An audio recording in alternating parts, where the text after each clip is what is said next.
Morning, good afternoon, and good evening, wherever you listen to this podcast. Welcome to the second episode of the Empower Together podcast. Today, I'm joined by my guest, Luke. How's it going? Yeah. So we're going to talk about Luke's amazing story today and kind of go through his journey overcoming addiction, homelessness, and how he's now en route to be a pro bodybuilder and looking to get his pro card. Look forward to giving you guys a story. So let's start. So obviously this isn't about me. This is about my guest, So Luke, I'll leave it to you. Give us a little intro on who you are, what you're doing, what your journey is. Where do you want to begin?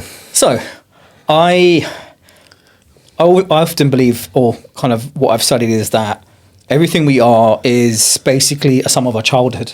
Okay. So I know, listening to your podcast before, how your childhood definitely shaped the person you are today. 100%, in more ways than one. Yeah, so let's start off with that. So let's start from the beginning. Let's break us down to your childhood. So from early on, right down to parts that I don't remember. And like I've said before, I really don't want to portray my family as a bad family. They're not. Loving mother, loving father. Father possibly quite distant, but either way, I had every chance to have a silver spoon in my mouth. I really did. But unfortunately, there was just some events in my childhood that sort of shaped out to not be so good. So when I was about 3 years old, I had a childminder. I have no recollection of this, but it's in my medical notes, and I found this out through the GP because it went for a hearing, I believe. My mum still to this day doesn't really want to talk about it. But I was like neglected and abused by this childminder. They would sort of lock me away, beat me where they had other children, and I started showing signs of fear going there, but didn't truly have a voice to speak about it. How old were you again at this time? I would have been about 3 years old, yeah. So I really do not have a recollection of it. All I have from it is the doctor's telling me, and my mum's face when I ask her about it, and her face sort of dropped when I questioned her about it. So I only found out myself because in the military you have to attain your medical records when you go, so start to finish. It's the only time I've looked at my medical records or had to look at them in that depth, and that was there. But it speaks a lot about why I've probably grasped for attention my whole life moving forwards. If I was neglected it, at that point, to the point where I was almost shunned for it and not given that affection.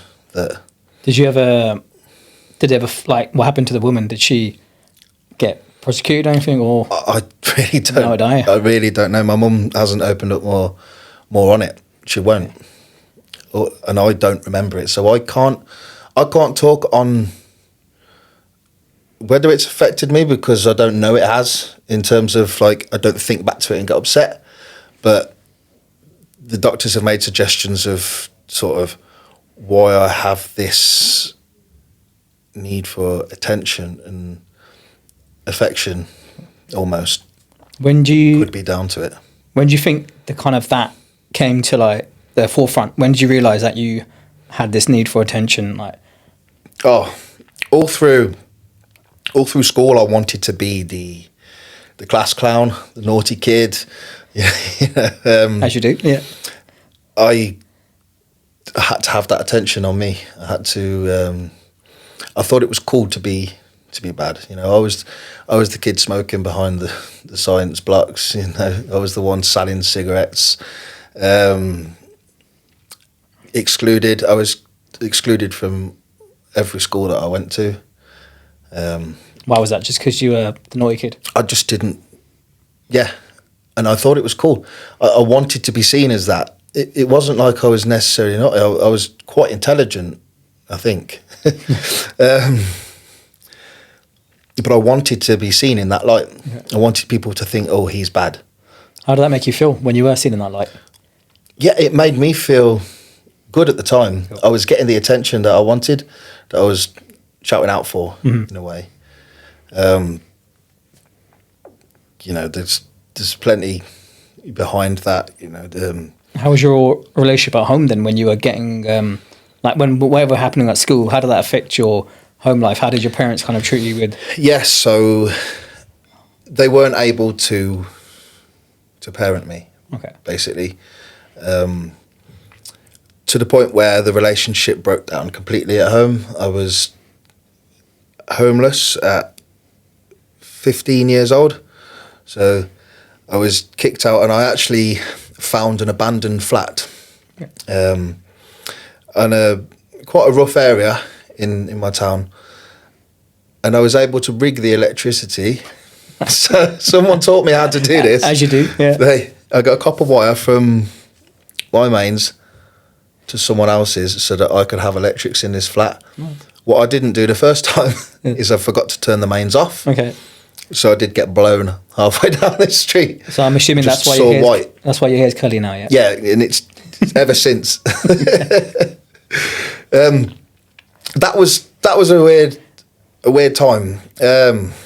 Whoever had the flat before must have left in a hurry, because groups of lads came to that door demanding money from this guy, to the point where I had to defend myself. So I answered the door with a blade and tell them if they were coming in, they're having it. Eventually that group of lads invited me in. Okay. To a sense, they saw me, someone defending themselves, new to the area, clearly wasn't the guy that owed them money, had no connection with, and yeah, from there. So when they say they invited you in, what does that mean? I was welcome to the neighbourhood. Okay. So to say. Cool. What did that involve then?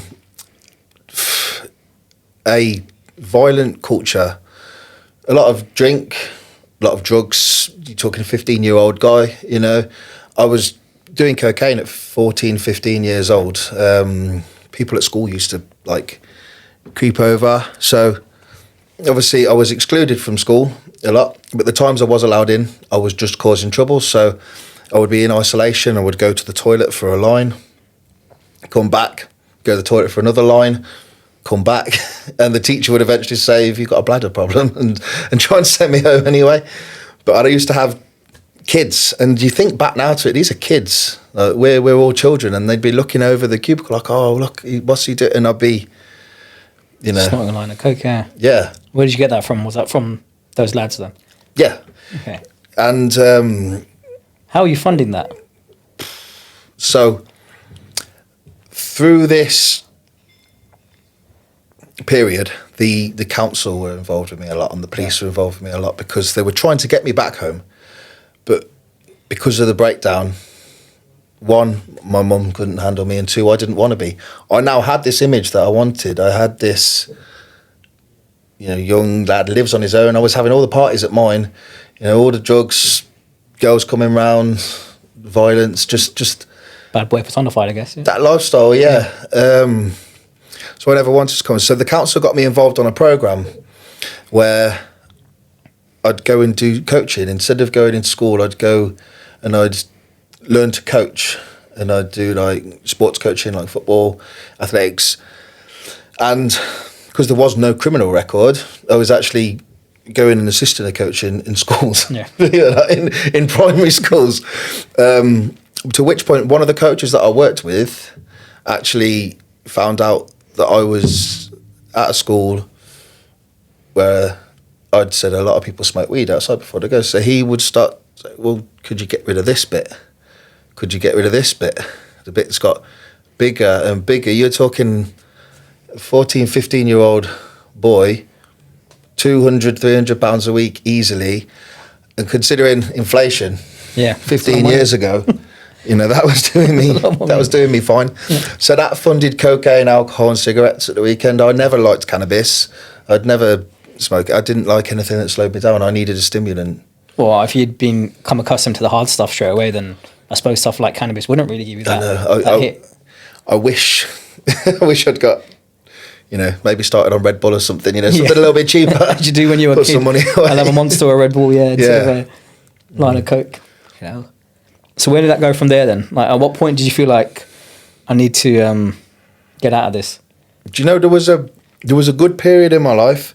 So I carried on like that up until about 20. And then I wanted to go into the military. Really wanted to. Another attention thing, I think, looking back on it now, wanted to step up for my country, be a man, serve. And I had to actually show a 3-year clean mental health record before I went in because of certain episodes, anger episodes, depression episodes leading up to that. They just needed that security, so I had to wait a little bit longer. But during that time, I have a tendency to hyper-focus on things. My addictive personality can either be all about that bad boy persona, or now I want to be in the military, all of a sudden I'm running every day. I'm training every day. I'm clean living. I'm eating fruit. I'm eating nuts. I'm cooking meat. This is the first time I've known prep other than now in the bodybuilding world. So pretty much going from one extreme to the other, basically. Absolutely. Cool. Impulsive, one bounce to another. And I do have ADHD without being medicated yet, because it's such a long waiting list to now get onto the medication. And that explains a lot from my childhood. Okay. And I went to CAMS as a kid, and they suggested it, and my mum didn't want the diagnosis, which I think a lot of mothers didn't back then. So, well, I guess back then as well, something like that it wasn't as, I mean, it's quite talked about quite a lot now, but back then it wasn't something that was quite prominent, I guess. Yeah, it's a label on your kid. Yeah. And she just, no, he's naughty. He just needs time off. He just needs discipline in it.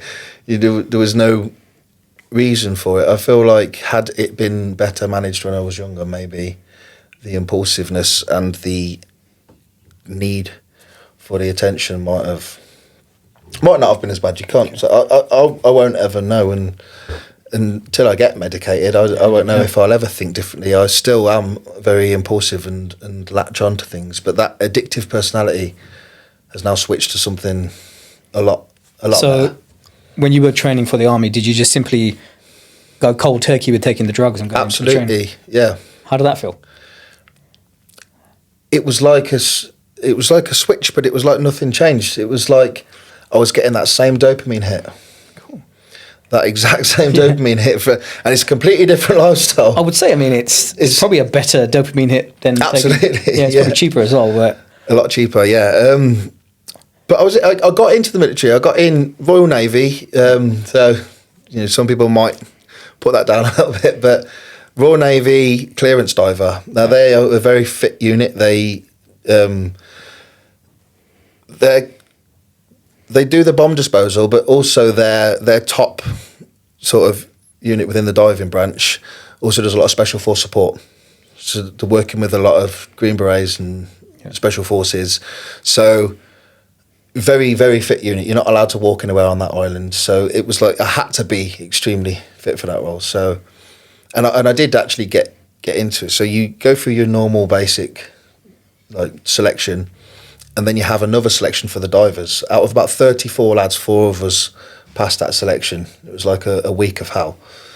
So yeah, I mean, touch on that a bit more, because I know it's called the week of hell, isn't it? Yeah. What does that involve? Cool Hell Week. So, I mean, mind games. So they do this thing where they shout awkward, and you could be doing anything. You could be eating. You could be taking a.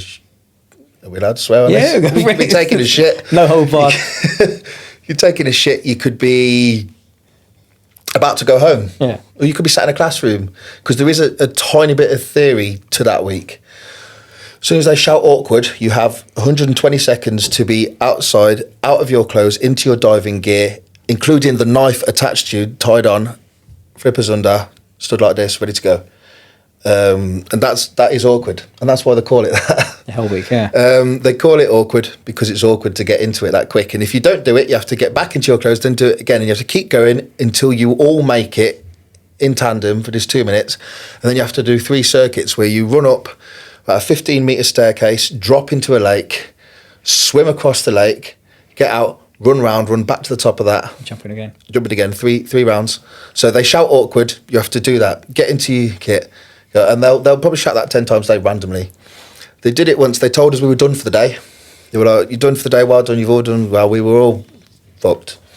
and they told us to go to the canteen, eat as much as we want. So we all did. As soon as we finished, we think we're about to go home. They do it. They shout awkward, and then they blast us through fizz, and we're throwing up in the lake and everything.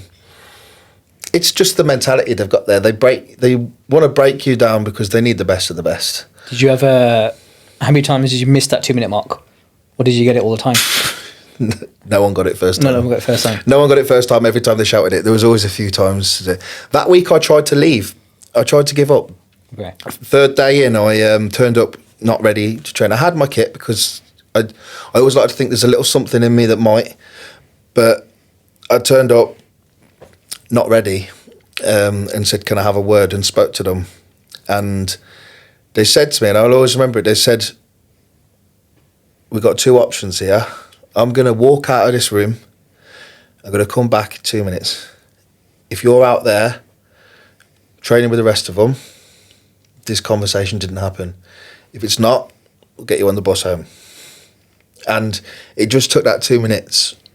It just took him to give me that little bit of accountability in that moment to say, what have I come all this way for? Gone through all that training, got my head right, walked away from that life. So I did it, and I passed the selection. Nice. Fast forward 1 month, they find out I'm allergic to anaesthetic and kick me out of the military completely. After all that?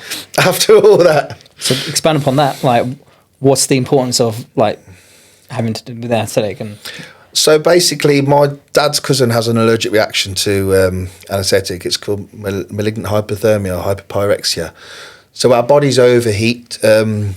Actually, Roman Fritz, the bodybuilder Roman Fritz, so he has that same allergic reaction, and he actually had it on the table, and it tore all his muscles. Like, it took him so long to recover from it. Yeah, could he been out for a long time? Yeah, DOMS, the DOMS that you'd get after that, because it's every single muscle is your metabolism goes so high basically during the operation that it's sort of tearing off the bone. It's contracting that much, and people do die from it, but they can sort of bring your body temperature down quickly if they notice it. The anaesthetist has to stay with you.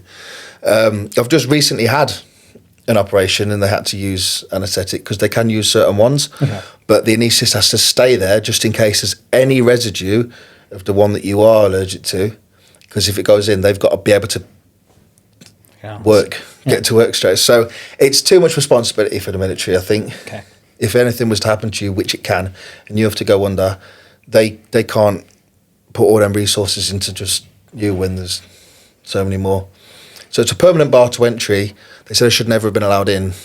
So, but then the kick in the teeth is the military breaks you down to build you back up to what they want. I get kicked out at this point where they've broke me down to nothing. There was no building back up. It was, "Oh, sorry, you can't be in now." And they've just mentally tortured me for how long? So I really did have no direction after that, but I did. I started personal training at the local gym. I had to be a cleaner as well, and work in the cafe there. So I was telling people, "Hi, I'm a PT. I'm going to teach you to eat right," as I was giving them chips and. Right. Well, I'm with you on that sense of I may go back to what you said earlier about wanting to join the military because you needed to be a man. Yes. And I think the one thing about the military I kind of look up to, something I wanted to join when I was younger, but my parents weren't necessarily happy with the idea, was the fact that one of my definitions of being a man is someone who takes responsibility. Mm-hmm. So I guess the next thing I wanted to ask you was okay, so you're out now, you're out of the military, what happened next? And you're like, yeah, you took responsibility, I guess, and you went down the PT route. Yeah. Why PT? I'd done my fitness instructing and PT course just before I went in the military, because I got so obsessed with fitness and training while I was training for the military that I kind of wanted to know, like I said, I'm all in anything I do. So I had to know why I was doing stuff and why it worked and what better ways were to do it. So I took all the training. So it was just the ideal next step. Plus, I'd just been through the selection process, so a great clientele for me was, are you looking to join the military? Or even to give someone a military approach to their training if they wanted that boot camp style PT, shouting at them, which some do. Yeah. Yeah. Most of my clients don't now. They like me to sit there and drink a cup of tea and chat. And I don't mind that. Well, that's it. You know, everyone's different. Some people want that kind of tough love approach, that militaristic thing. Some people just want a soft touch. So I guess you want to be adaptable as a coach and kind of cater to all those needs. But so you're in the canteen now. You're cleaning up. You're doing all these things. How did that make you feel? Like I had to start again. Okay. And it's not like it's not a regular feeling that I've had in my life due to the impulsiveness that I've got. It definitely wasn't the first time I'd had to start again, you know, from being a kid kicked out, starting in a flat, to being in that gang culture, to starting again, becoming fit and joining the military, to now I'm this PT, living with his partner at the time. She had a child, so I had a home environment to go back to. That was nice. And I even took my HND in sport and exercise development then. So like I even studied further into it. Nice. I got took on by Dan Lambert. I don't know if you've heard of Dan Lambert. Yeah. So he now owns a coaching company for coaches. So he like trains coaches how to go online now. But he had a private studio. I'm still there because I know the owner, but he moved on to other things. So he sourced me out and took me in to be part of his PT group. He had about 4 or 5 PTs there. And that went really well. I was doing about 40, 50 sessions a week off the bat, self-employed, had an accountant, felt great, bought a brand new car. Happy days. Felt really good. I want to go back to one thing. So you went from, getting the kind of working with people to help them through the through school, but then how did the people that you were affiliated with react to that? Like you going to the military, like being a part of those individuals that are giving you the drugs and all that. How did they react to you? Kind of, I guess, moving on with your life. That circle was completely dropped. Cool. Completely dropped. There was no kind of repercussions to that. No repercussions to that. I wasn't in debt. I wasn't in trouble. I wasn't. What happened to the teacher that was telling you to pass on his stuff? That coach? Yeah, that coach. I haven't. No idea. No, okay. No idea whatsoever. But he did stop working for them. So whether he's done this before, but he's it's typical child exploitation that I didn't learn about until I went into working with children recently, you know, and have to do the safeguarding and read it and went, hang on a minute. That's not the right thing to do. A person in authority giving drugs to a child to sell because they won't get in trouble. And I'm like, this rings a bell. Until then, I just thought, thanks, someone gave me a part-time job. And I was thankful to him. I didn't see him as a criminal until now. I saw him as a friend. Okay. And it benefited me. But what point did you think that was the right thing to do then? Or did you just kind of trust him? He talked to me like a mate. Okay. What guy in their 20s is mates with a 15-year-old? Unless he's getting something out of it. But I was, I guess, a naive kid. So when it comes to like the substance abuse, how are you with that now? Is that something you...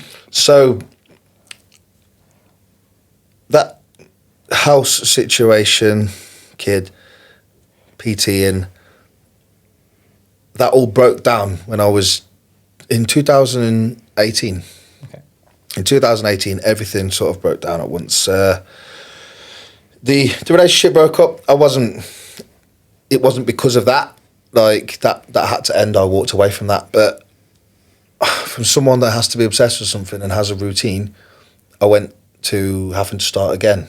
and this time it hit me. It got me quite depressed, and I was recreationally doing cocaine, and it got to like I'd be up for one night and the next day, and then the next weekend I might be up for 2 or 3 days, and then a couple of weeks down the line I'd find I was awake for 4 or 5 days, you know, sniffing it until Wednesday, starting on the Saturday, and then I noticed it got to a point where I'd be awake for 10 days, so 240 hours, wide awake, no sleep. Like by day 5, you're hallucinating. I've seen dreams like walking around, but I learned that they weren't real, and I'd interact with them, and I've had conversations of things in my brain like cocaine's not an hallucination drug, But when your brain's awake for that long, Yeah, it goes to a different space, doesn't the it? world is just an hallucination. Yeah. I've had conversations with people in my flat at the time for over a day while I'm just doing line after line, and they'll just disappear into thin air. And I'm like, where they? And I'll ring them, and they were never there. Like, they were. I fabricated that person there at that time because I wanted someone there at that time, and it became a real. I couldn't escape that. Like, this is me overthinking it, but do you think you fabricating those people? Possibly. That's an interesting thought, because the subconscious takes you to weird places. levels. Yeah, that's pretty fascinating to think that you were having conversations with 100. Like, I was baffled that they weren't there. Clear as me talking to you now. Yeah. When I called them, I got quite angry with them, like thinking, no, where have you gone? You were right here. They're like, they're in bed or at work or whatever time of the day during this period it was. That's crazy. So 10 days pass. What happens next?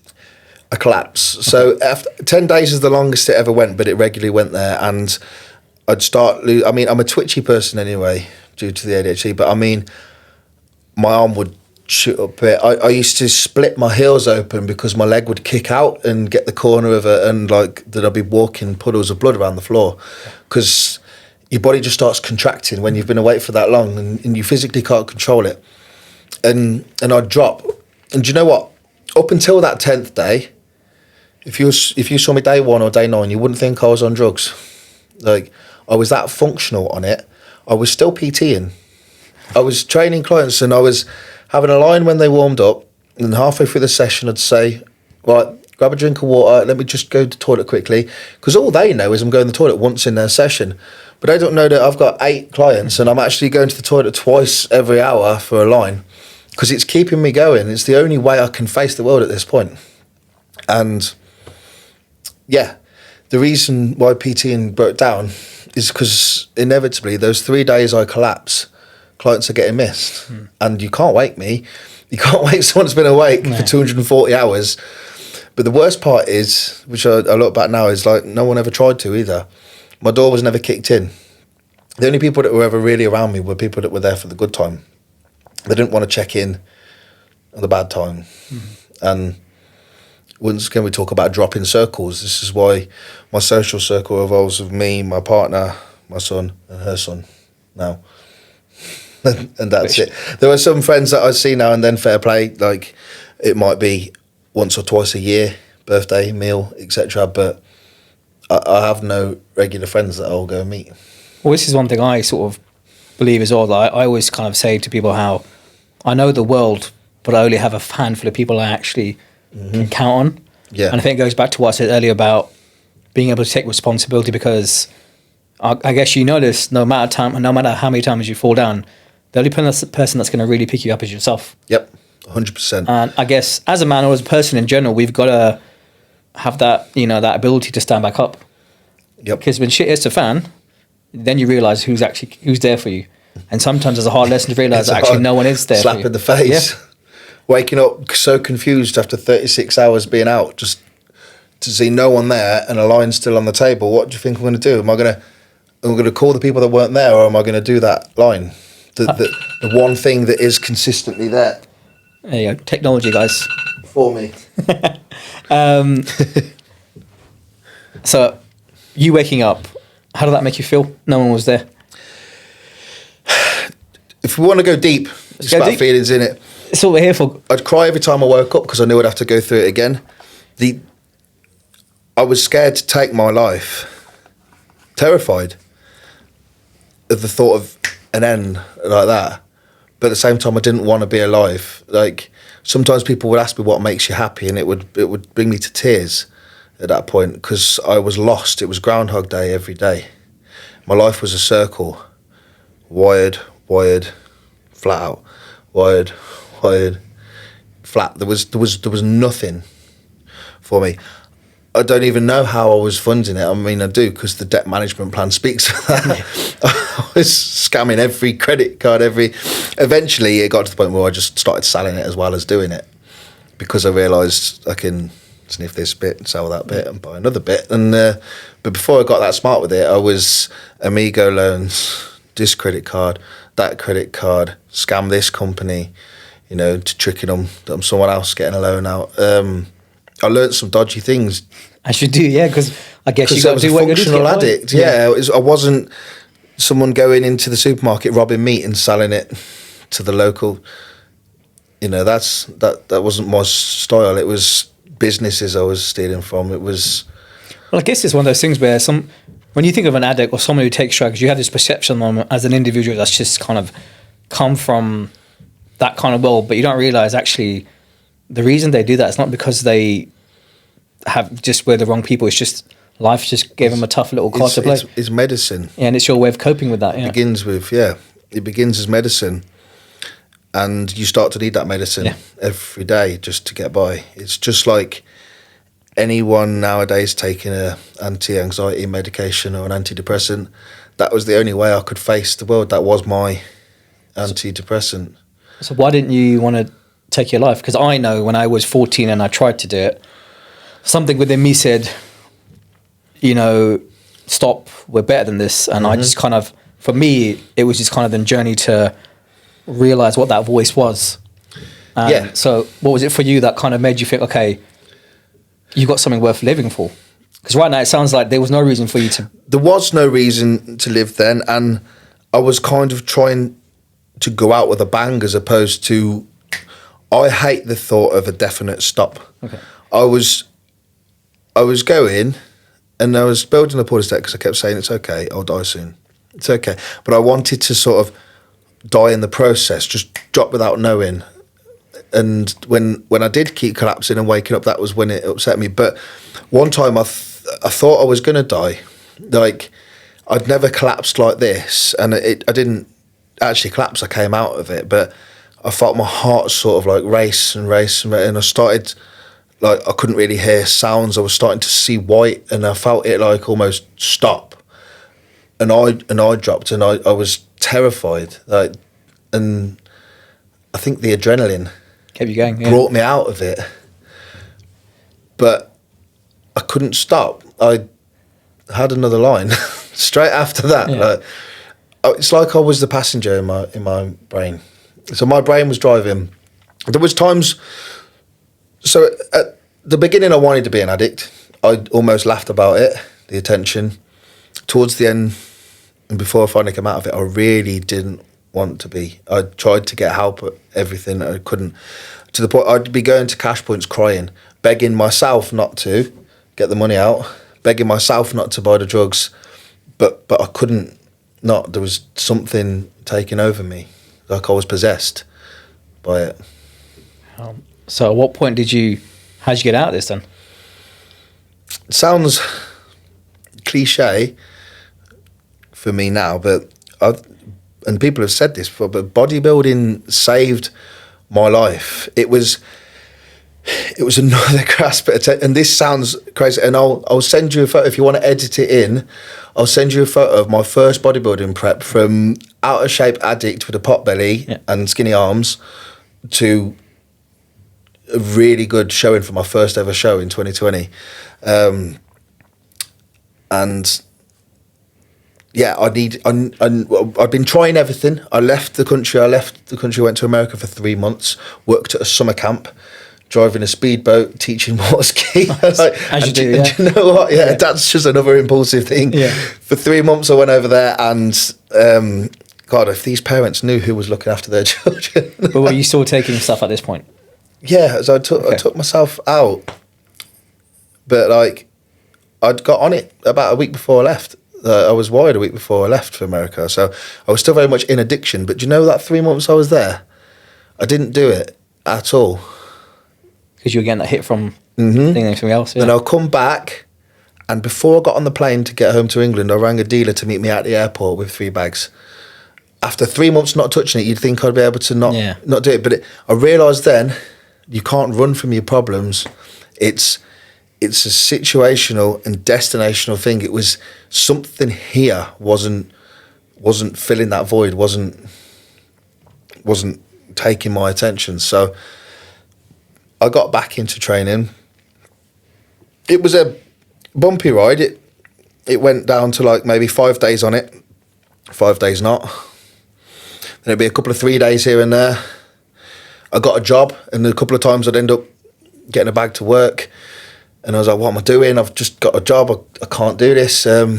So I found a show. What can I obsess over? I found a show, and I messaged Connor, and he'll tell you this if you speak to him. I messaged Connor, team pro coach, who one of the best in the game. The best in the game. And I said, look, mate, I know you prep people for shows. I said, I want to do this show.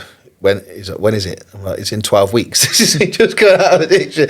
Never done a bodybuilding prep in my life. He was like, yeah, we need to start prep like 5 weeks ago. So straight away on a diet. But do you know what? It's structure then. It's eat this day, this day, train this day, do this much cardio this day, check in every week. It's being accountable. It's everything someone with ADHD and addictive personality needs to hit that dopamine, and especially jumping straight into a prep like that, there's a change every week. So was it a simple process of just taking one extreme, the cocaine, straight to the bodybuilding? And it was extreme to extreme. There was no weaning off it, it was just straight into it. Okay. Just like that 3 months in America, straight into something else. 3 months I didn't need to go and find some American dealer and get on it over there. I was clean for 3 months. Remind me again, this is what, 2019, was you say? Or 2019 that was. Okay. Yeah, and then 2020. So 2019 was when I went to America. 2020 was when I did my first show. Okay. Where'd you place? Third in Britain in the British Open. Out of how many? There was 2 call outs of 5, so there was 10 people in that show. Oh. Yeah. How did you feel? Death leading up to it, but I felt like I won that show. It don't matter that I came third. I won because I got laughed at. Drug addicts telling people I'm going to do a bodybuilding show, and I'm, what? The amount of people that were just confused or shocked by the thought of me even saying I'm going to do this, and then I'm stood on a stage, people cheering my name, smiling at them. Like, I won that day. I cried my eyes out backstage. As you should do. Like, it's a sense of victory. I felt like such a winner. Well, it's one thing I'll always admire about people who step on stages. Okay, obviously we all want to win and hopefully move on to getting a pro card, but what happens is we'll never be able to take away that hard work and dedication you put into that prep. And in my eyes, every single individual that steps on that stage is a champion, because I don't think people realize what it takes to get on stage. Oh, God. And like, I'm still not even in that mindset of doing it myself, but I could begin to imagine what it takes. So you've still got that structure that 99% of people don't know. Like, people these days, do you know what the biggest thing you hear is, if I took gear, I could look like that. Yeah. You could point out the amount of people who in any gym that are on gear. It's true, but I think people don't realise the dedication it does take to be the one that does win. I think people laugh at bodybuilding, it's something you can just do on the weekends, pick it up. No, it's dating. It consumes your life. Yeah, having a functional relationship, if you're fully invested in it, your partner has to understand. Because I think we'll probably both agree on this, how training comes first. We come first, and then it's kind of everything else, because it really does. Yeah, and she gets that, and it works. She will come along sometimes just to support if she's able to, but she'll have her son, she'll have my son.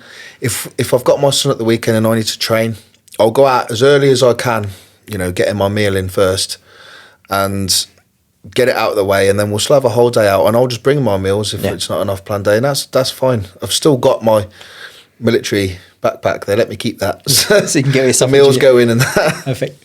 So when's the last time you took any sort of drugs then? Or I'm 3 years clean. Perfect.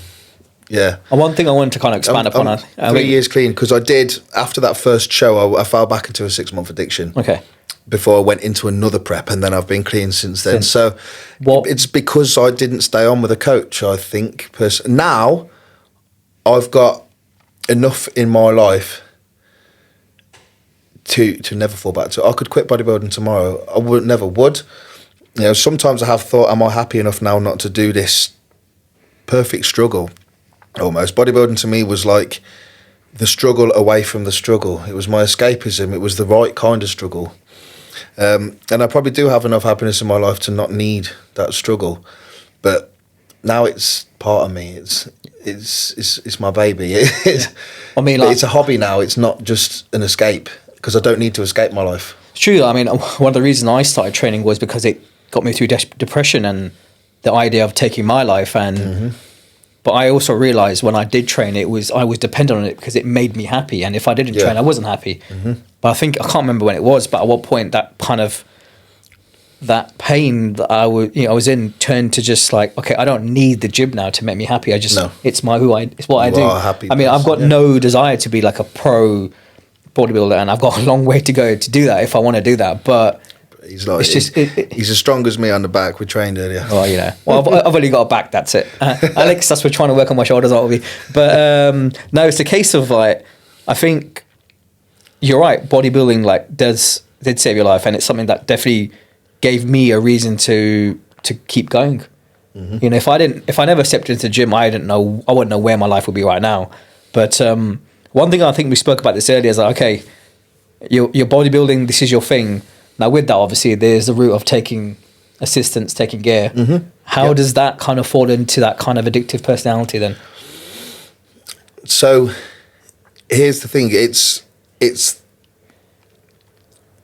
at least when it was an addiction, I've said this to Ross the other day, bodybuilding has finally become a hobby. Now I'm addicted to life. It's a beautiful thing now, honestly, like everything that I've got, everything that I've worked towards. But the drugs has never been something I've fixated on. It's part of the process. It's as important to me as the training, as the food, as the sleep, the stress management. So I've never craved it. I've never wanted the drugs to go up. I never wanted certain drugs added in. I will just follow my protocol. And if it comes down, if it comes up, it doesn't worry me. I have no fixation on the drugs. But I did have a fixation on a timeline and where I am in the season and how I'm looking. Like, I get a dopamine hit from checking in. Now, with Ross, I do. I wait to hear how good I am, and that's why I, have to put my all in every week. God forbid he ever comes back and says, "Luke, you look shit." Well, you're definitely being coached by one of the best, and I have enough respect for Ross, and he's someone who's, going through his own journey, going through it now, massive, and he's definitely one of those coaches that walks the talk, and you can always count on him to be there, and he's the top lad, and we'll hopefully get him on this one day as well. I've managed to finally pick up on his accent now as well. Yeah, so same. I understand every check-in now. First few check-ins, I just go, yep. If you guys don't know, Ross is one of the coaches on Pro Coach, and he has a very thick Irish accent, but probably one of the most humble and intelligent people you'll ever be, and probably one of the best. Down to earth. Honestly, I can vent to him about anything. You just listen. And by far one of the most intelligent coaches in the industry, and so that's like, I think obviously I'm going to be biased here because I'm coached by Pro Coach myself, but I haven't come across another team or people that are fully invested as they are and actually give a shit about their clients. So I'm definitely bought into that team. Apart from us two, we obviously care about our clients. 100%. So they've played a pivotal role in my life for last year, and and I'm grateful to people, as I mentioned before in my last podcast, to people like Callum for getting me on for his podcast and giving me the courage to kind of do this for myself. So Pro Coach has definitely influenced both. I'm glad he pushed you, because look, it's going to be a great thing.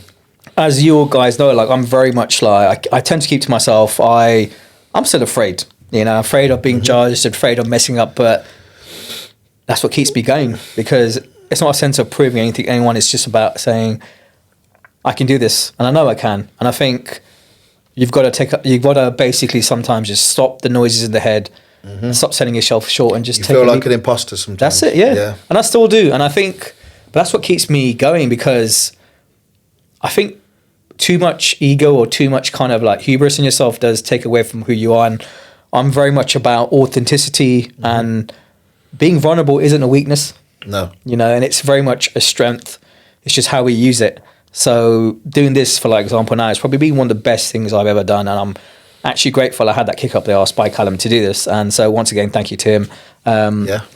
So all right, let's fast forward now. So It's 2024. Where we at?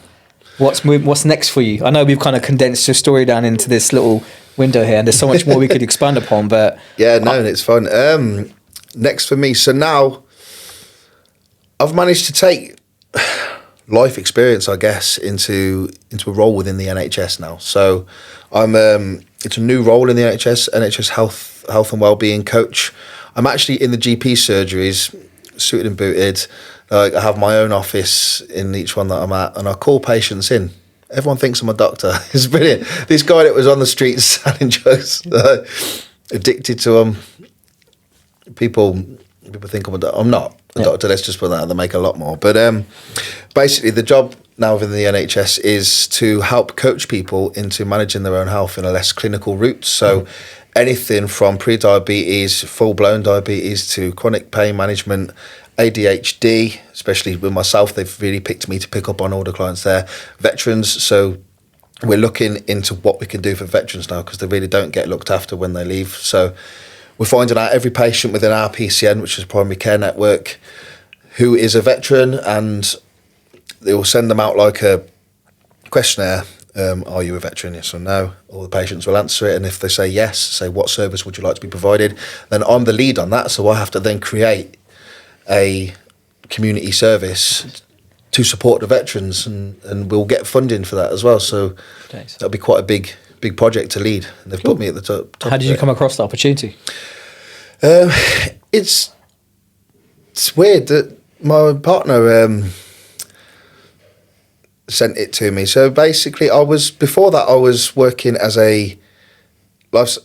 I've had 4 jobs this year. Let me say that the ADHD impulsivity doesn't just go into drugs and goes into career paths as well. Yeah. Yes. So before that, I was a youth coach, so 16 to 25-year-olds. And to be fair, I loved what I could do for them. A lifestyle coach for children. I saw a lot of myself in them. You know, some of these 16-year-olds have been kicked out of home and put into a hostile situation, or, you know, as they got 18, we would provide them with supported housing. But I did their coaching, and you can't coach them all. One guy who was 16, can't be named, but he was sat with me having a support session one week. The next week, he was on remand for attempted murder. These were the kids that were just flowing through the system, bless them, and a lot of them, it's not their fault. Yeah, it's really not. And I would have stayed in that career if it weren't for the fact that, and it sounds shallow, but we've got to provide for our family, and the money was just not enough to not have to work almost another salary on top and really not see my family. And I was working on weekends as well. We saw this job, and it was 7k more per year, and they've just given me a 4k pay rise 2 months in. Earlier, So you're talking, I'm 11k up, you know. So that was a no-brainer that my partner showed it me, and the prerequisites were coaching background, personal trainers, people that have worked in a support setting, and it's like, hang on a minute, everything that I've done now, this support work role, this personal training, this life experience I've got, it's almost like everything I've been through in my life. The military, you know, even though it was short-lived, they want someone that can speak to veterans. It's almost like everything was screaming, go for this job. Yeah, it's tailor-made for you, yeah. Yeah. And even now, my degree that I'm in my final year of at Open University, and I genuinely only went for it because I want a picture of one of them hats to show all the people that saw me get kicked out of school. Yeah, I mean, something my parents never got to see from me, but yeah, that's another conversation. You know, my mum was told by the head teacher at one of my schools that I will only end up on the street and as a delinquent. They were allowed to tell them that back then. What's your relationship like with your parents now? My mum's, other than my partner, the closest woman in my life. Nice. Truly is. My dad, I see him a lot more now because he really makes an effort with his grandchildren. He wasn't really a present father, and I think I find the fathers that weren't tend to gravitate towards their grandchildren. They almost try and make up for it. It was in no way, shape or form like a nasty father, but he just prioritised work over family. Cool. And I feel like that's the mistake I've made, working 2 jobs all my life, and that's why I've gone for this career now where I can actually pull back on the PT in a little bit, pull back on doing anything at the weekends at all other than be with my family. Bodybuilding, of course, comes first, but like that. Well, bodybuilding only has to take 2 hours out of your day. It's true. There can be balance, and unless there's a show imminent, there can be balance. It only has to take 2 hours out of your day. You can go for a walk with your family and pull your meals out. You can eat cold chicken and rice, get over it. Be a man. Well, I think we both agree that family is very important, and it's the foundation upon which we're built. I think it's one of the reasons we started talking as well. It's just that little conversation brought us together about who are we without our family?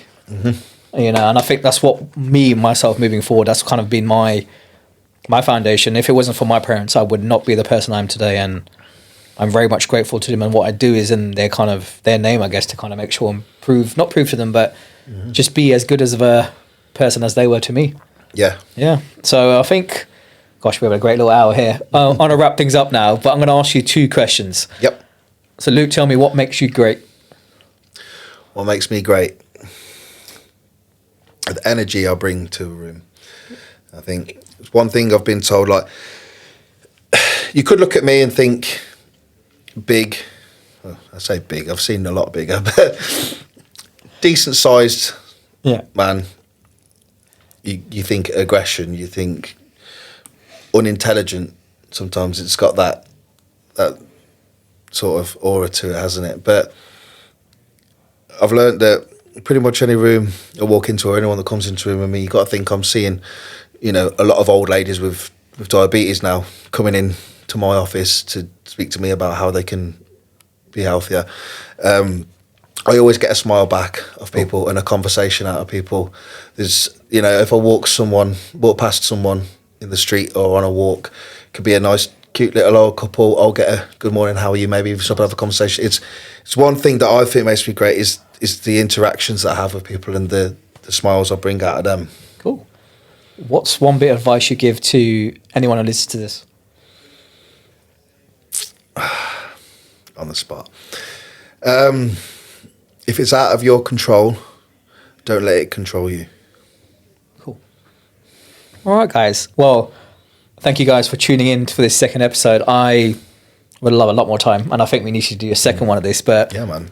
We've definitely condensed this down to as short as we can, but there's so much we could dissect from this story, man. 100%. And I just want to say, mate, a big hats off to you for overcoming what you have, because it's pretty rough. you know. I listen to it myself sometimes.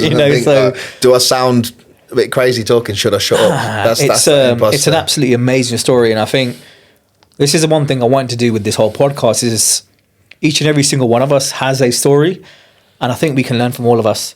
And life is about connection, you know, and it's, for me personally, it's never going to be about what I accumulated. It's about the genuine connections I form with people. So I just want to say thank you so much for your time. Thank you. You know, thanks for thank you for traveling all this way. That's right, mate. You know, I've got nothing else to do by day. That's right. You know, my little schedule, but I'm very grateful for your time. And guys, I look forward to getting you on to the next episode. Yeah. And let's see where we can take this. Yep. But we'll definitely do a second one 100%. But apart from that, guys, thank you for tuning in.